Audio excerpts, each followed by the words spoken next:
হুট করে আমরা দেখতে পাচ্ছি মামলা করে একজন মেয়র হয়ে যাচ্ছেন। হুট করে আমরা দেখতে পেলাম ঢাকা মহানগরী উত্তরে একজনকে আপনারা প্রশাসন দিয়েছেন। কোনো আপত্তি নাই, ভালো কাজ করেছেন, ভালো লোক দিয়েছেন, কিন্তু কিসের ভিত্তিতে দিলেন? কি নীতিমালার উপরে ভিত্তি করে দিলেন? একটা রাষ্ট্র তো আমার ইচ্ছা অনিচ্ছার বিষয় হতে পারে না, যে আমার মনে চাইলেও আমি দিলাম, মনে চাইলাম না দিলাম না। এটার নাম তো রাষ্ট্র না। হুট করে আমরা দেখতে পাচ্ছি মামলা করে একজন মেয়র হয়ে যাচ্ছেন। হুট করে আমরা দেখতে পেলাম ঢাকা মহানগরী উত্তরে একজনকে আপনারা প্রশাসন দিয়েছেন।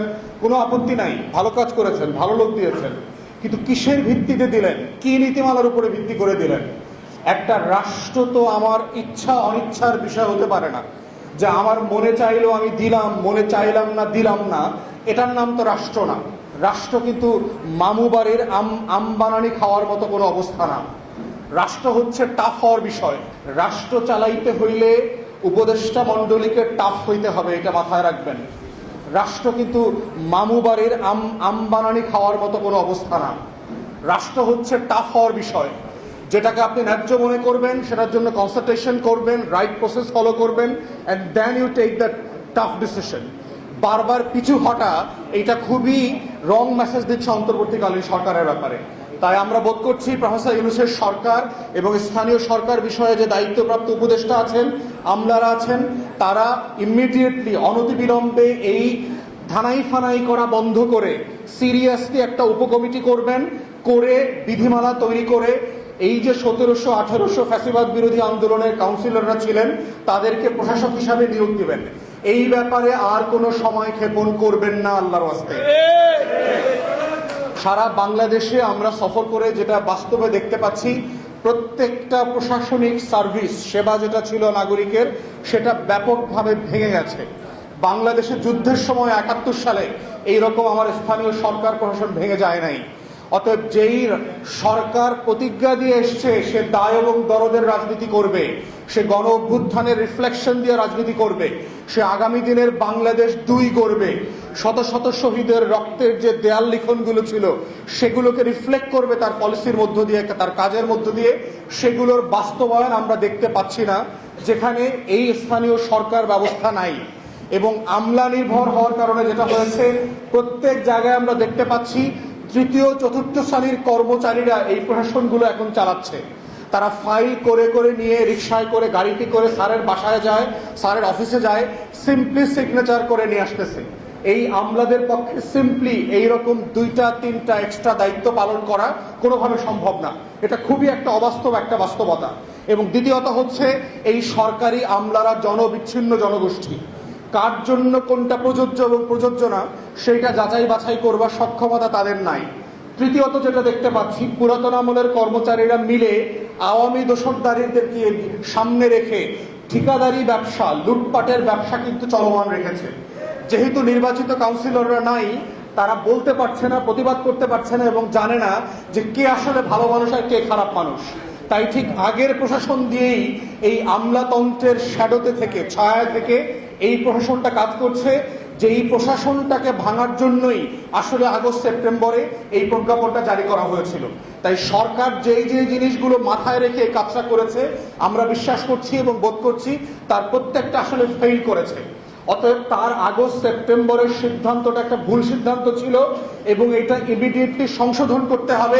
এই ফ্যাসিবাদ বিরোধী কাউন্সিলররা যারা আছেন তাদেরকে পুনর্বহালের মধ্য দিয়ে এবং প্রশাসক হিসাবে নিয়োগ দেওয়ার মধ্য দিয়ে। তাই যা আসিফ মাহমুদ থেকে শুরু করে আমলারা এবং প্রধান উপদেষ্টার দৃষ্টি আকর্ষণ করছি, যারা যারা এইটার সাথে সংশ্লিষ্ট আছেন তারা দয়া করে আর কালক্ষেপণ না করে এই প্রশাসনিক বাস্তবতাটাকে অ্যাড্রেস করেন। ইতিমধ্যে আমাদের একজন বড় ভাই নজরুল ভাই বলে গেছেন, 8 থেকে 10 জন কাউন্সিলররা অপমান, লজ্জা, ঘৃণা, মর্যাদাহানি এই সকল বাস্তবতায় তারা ইতিমধ্যে হার্ট অ্যাটাক করে মারা গেছেন। এই নাগরিকদের রাষ্ট্র কিন্তু এই বাংলাদেশ। যারা মারা গেছেন তাদের প্রতিও আমাদের দায় এবং দরদ আছে। যারা অসুস্থ হয়ে গেছেন, অনেক রোগীর কথা শুনলাম, হার্ট অ্যাটাক করে পঙ্গু হয়ে গেছেন, অসুস্থ হয়ে গেছেন, প্যারালাইজড হয়ে গেছেন, এমন মানুষ আছেন। অতএব এই নির্বাচিত কাউন্সিলররা শুধুমাত্র নির্বাচিতই না, তারা তার এলাকাতে মহল্লাতে কিন্তু অত্যন্ত মর্যাদা সম্পন্ন মানুষ, সম্মানিত মানুষ। আমাদের স্থানীয় সরকার মন্ত্রণালয়ে সিরিয়াসলি ফেল করেছেন এবং এটা খুবই দুঃখজনক যে এত গুরুত্বপূর্ণ একটা কাজের সিদ্ধান্ত নিতে তারা 7-8 মাস নষ্ট করেছেন এবং এখন পর্যন্ত আমরা জানি না যে আসলে ওনারা কি করছেন। হুট করে আমরা দেখতে পাচ্ছি মামলা করে একজন মেয়র হয়ে যাচ্ছেন, হুট করে আমরা দেখতে পেলাম ঢাকা মহানগরী উত্তরে একজনকে আপনারা প্রশাসন দিয়েছেন, কোনো আপত্তি নাই, ভালো কাজ করেছেন, ভালো লোক দিয়েছেন, কিন্তু কিসের ভিত্তিতে দিলেন, কি নীতিমালার উপরে ভিত্তি করে দিলেন? একটা রাষ্ট্র তো আমার ইচ্ছা অনিচ্ছার বিষয় হতে পারে না, যে আমার মনে চাইলেও আমি দিলাম, মনে চাইলাম না দিলাম না, এটার নাম তো রাষ্ট্র না। রাষ্ট্রকে যখন কোনো কাজ করতে হবে তাকে একটা বিধিমালা তৈরি করতে হবে, একটা রুলস অফ বিজনেস তৈরি করতে হবে, যে আমি কিসের ভিত্তিতে টোটাল স্থানীয় নির্বাচিত প্রতিনিধি সকল যারা ছিলেন আওয়ামী আমলে এদের সবাইকে বাদ দিলাম, আবার কিসের ভিত্তিতে কাউকে কাউকে কোর্টের উপরে বন্দুক রেখে আবার পুনর্বহাল করছি, আবার যারা ন্যায্যতার ভিত্তিতে পেতে পারেন তাদেরকে আবার দিচ্ছি না।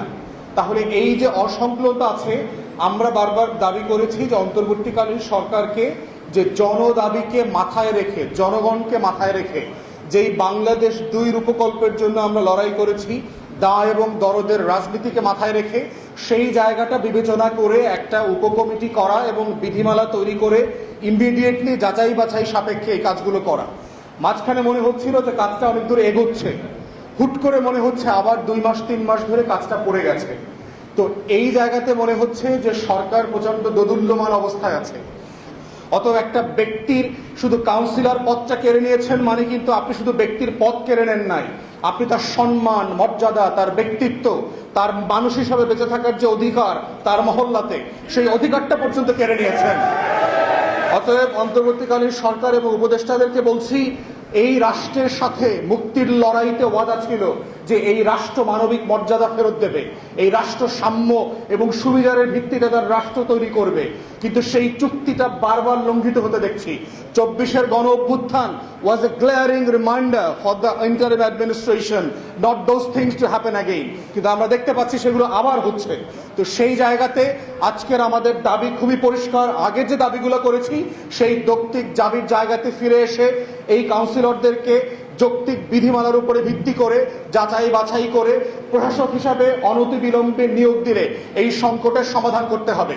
আপনাদের লড়াই যেটা চলছে, এই লড়াইতে আমরা পাশে আছি, থাকবো ইনশাল্লাহ। সবাইকে অসংখ্য ধন্যবাদ। আসসালামু আলাইকুম। আমার ক্ষমতা আসলে কতটুকু সেটা আসলে আপনাদেরকে পরিষ্কার থাকতে হবে। আমি কিন্তু বাংলাদেশ সরকারের কোনো প্রতিনিধি না, আমি সরকারি দলেরও কোনো নেতা না। অতএব আমি মানুষের জন্য কথা বলি, যে কোনো জনদাবি নিয়ে, নাগরিক ভোগান্তি নিয়ে কথা বলি।